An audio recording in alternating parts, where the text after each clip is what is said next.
आज की वीडियो में हम law of conservation of momentum के बारे में पढ़ेंगे। Momentum of A system depends on its mass and velocity. किसी भी सिस्टम का, किसी भी जिस्म का जो मोमेंटम है, किसी भी ऑब्जेक्ट के हरकत करने यानी मोमेंटम जो है वो किस पर डिपेंड करता है, उसके मास और वेलोसिटी पर। फॉर एग्ज़ाम्पल एक ट्रक है, अगर उसका मास भी होगा और उसकी वेलोसिटी यानी कि स्पीड भी होगी। अगर वो ट्रक जो है किसी कार से टकराता है तो वहाँ कार जो है उसका भी मास है, उसकी भी वेलोसिटी है।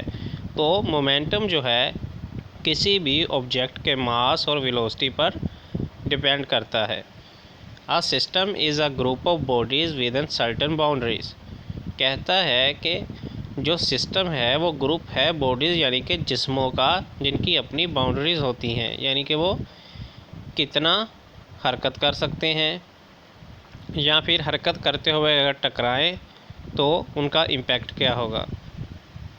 N isolated system is a group of interacting bodies on which no external force is acting. Isolated system वो होता है, एक ऐसा ग्रुप है उन जिस्मों का जिन पर कोई भी फोर्स अमल ना करे, बैरूनी फोर्स।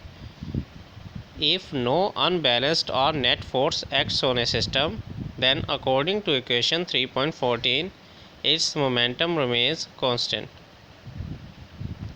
3.14 जो है उसमें वो कहता है कि अगर नेट फोर्स अमल ना करे उनके ऊपर तो मोमेंटम कांस्टेंट रहता है। Thus the momentum of an isolated system is always conserved. This is the law of conservation of momentum।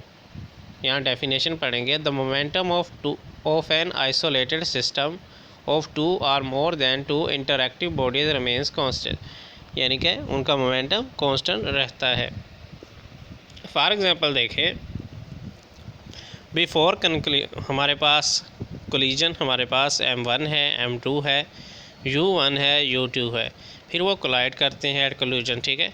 तो आफ्टर कोलिजन क्या होता है कि उनकी वेलोसिटी आप देख सकते हैं यहाँ पे, तो मोमेंटम जो है वो कांस्टेंट रहता है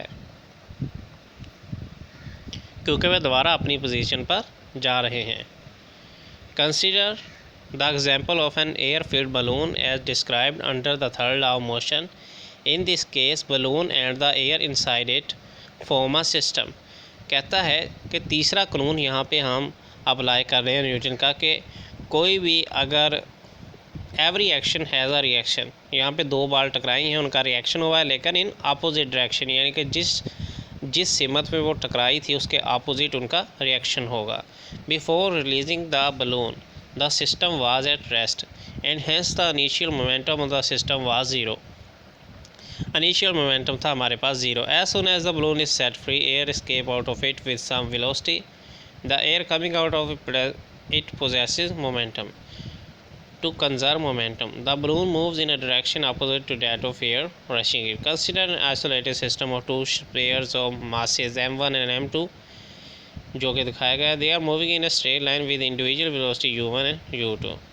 फिर क्या हुआ है, respectively such that u1 is greater than u2 sphere of mass m1 approaches the sphere of mass m2 as they move.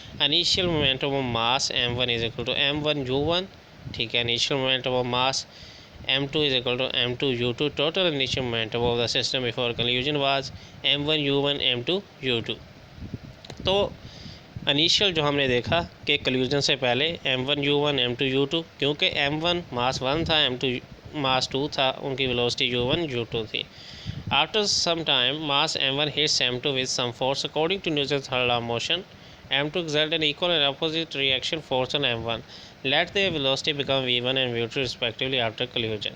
तो बाद में उनकी वेलोसिटी v1 v2 होगी। Final momentum of mass m1 is m1 v1 फिर m2 v2, क्योंकि m1 u1 था पहले, बाद में हो गया m1 v1, पहले m2 u2 था फिर m2 v2 हो गया, ठीक है। कोई मसला नहीं है, ऐसा मुश्किल भी नहीं, ठीक है।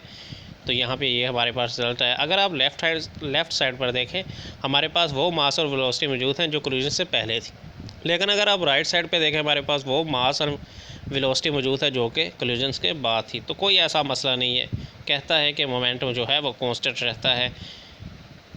इसलिए आपने मतलब कोई ऐसी मुश्किल वाली बात नहीं है, थोड़ा सा ये पढ़ लेना है। यहाँ पे एम और वी जो है ये सिंपल वेलोसिटी और मास इनके पड़े हुए हैं, ठीक है। उनके ज़रिए भी आप वेलोसिटी निकाल सकते हैं। यहाँ पे देखें v is equal to minus small m over capital M v। यहाँ पे वेलोसिटी बड़े वाला भी थी और छोटे वाले भी थी। यहाँ पे एक एग्जांपल करेंगे फॉर एग्जांपल। अच्छा, तो उन्होंने बताया है कि ये जो है according to law of conservation of momentum, total momentum of the gun and the bullet after the gun is fired, वो है m capital B plus small momentum यानी कि और velocity. Total momentum of the gun and the bullet before the gun is fire 0 था। इस तरह आप वो वेलोसिटी भी निकाल सकते हैं। लेकिन अगर आप इस law of conservation of momentum के बारे में बात करें तो हम ये कह सकते हैं कि क्लूजन से पहले जो मास और वेलोसिटी था वो किसके इक्वल है, क्लूजन के बाद जो मास एंड वेलोसिटी है, यानी कि मोमेंटम जो है वो सेम रहता है, मोमेंटम जो है कांस्टेंट रहता है। आपने करना क्या है, आपने सिर्फ ये लिखना है कि पहले m1 u1 था, m2 u2 था, बाद में m1 v1 हो गया और m2 v2 हो गया। यानी कि आपने सिर्फ u को चेंज करना है यार, कुछ नहीं करना, ठीक है। ये इतना सारा जो लिखा हुआ है, जब मैं पढ़ता था यानी कि इस क्लास में, तो मुझे नहीं इन चीज़ों का समझ आया था, ना उस वक्त इंटरनेट वगैरह होता था, ना कोई समझाने वाला। तो जब मैंने ये किया था अपने बैचलर्स की डिग्री में, उस वक्त मैंने क्या किया, इंग्लिश जो है ना वो आपको समझाने के लिए आपने सारी इंग्लिश नहीं लिखनी, आपने रट्टा नहीं कोई भी लगाना, आपने रट्टा नहीं लगाना कि यार मैंने सारी इंग्लिश वहाँ पे लिखनी है। आपने इंग्लिश को समझना है कि वो क्या कह रहा है। मेन फोकस हमारा होता है कोटेशंस का, मेन फोकस जो हमारा होता है न्यूमेरिक डाटा का। For example m1 v1 m2 v2 इस तरह का हमने सिर्फ मेन ये लिखना है हमने। साथ में आप थोड़ा थोड़ा एक्सप्लेन करते जाएंगे, यार ये मास m1 है, ये वेलोसिटी 1 है, वेलोसिटी 1 किसकी है, मास 1 की, वेलोसिटी 2 किसकी है, मास 2 की। आपने इस तरह का थोड़ा बहुत करना है। क्लूजन से पहले क्या हुआ, क्लूजन के टाइम पे क्या हो गया, क्लूजन के बाद क्या हो गया। क्लूजन से पहले m1 u1 था, बाद में क्लूजन से पहले था m1 u1, बाद में क्या हो गया m1 v1। यानी कि v का फ़र्क डालना है और कोई मसला नहीं है, क्योंकि वेलोसिटी वहाँ पे पैदा हो रही है क्लूजन के बाद भी। क्लूजन के बाद भी जो रिएक्शन हुआ है न्यूटन के थर्ड लॉ के अबाउट, कि अगर आप फुटबॉल को किक लगाते हो, फॉर एग्ज़ाम्पल आपने फ़ुटबॉल को किक लगाई है, वो दीवार में लगा है जाके, तो वहाँ क्या था, वहाँ पे u1 था, ठीक है। लेकिन जब वो वापस आया तो v1 हो गया। यानी कि आपने सिर्फ u और v को इंटरचेंज करना है और कोई मसला नहीं है कि क्लूजन से पहले भाई u1 था, बाद में v1 हो गया, कोई मसला नहीं है। क्लूजन करवानी है दो ऑब्जेक्ट्स की, यानी कि बलून हो सकते हैं कोई भी। So gonna see you in next video, until then good bye for now.